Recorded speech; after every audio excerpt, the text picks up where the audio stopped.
अगर आपका tax system एक भूल भुलैया जैसा लगता है तो आपको शिवाजी महाराज से नोट्स लेने चाहिए। चलो इसे ब्रेक डाउन करते हैं। शिवाजी महाराज सिर्फ एक महान योद्धा ही नहीं बल्कि एक जीनियस एडमिनिस्ट्रेटर भी थे।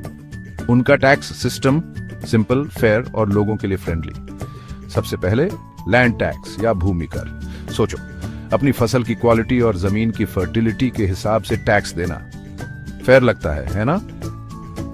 शिवाजी महाराज ने काठी और मानक छड़ी जैसे टूल से जमीन का सर्वे करवाकर ट्रांसपेरेंसी सुनिश्चित की। किसान अपनी उपज का लगभग 33% देते थे, कभी कभी 40% तक, लेकिन बंजर जमीन पर टैक्स कम था। फिर था चौथ, एक प्रोटेक्शन टैक्स। पड़ोसी राज्य मराठा प्रोटेक्शन के लिए अपनी इनकम का 25% देते थे और सरदेशमुखी मातहत इलाकों से 10% का ट्रेडिशनल टैक्स। शिवाजी महाराज जमींदारी सिस्टम के खिलाफ थे और सीधे राज्य को टैक्स देने को प्रमोट करते थे।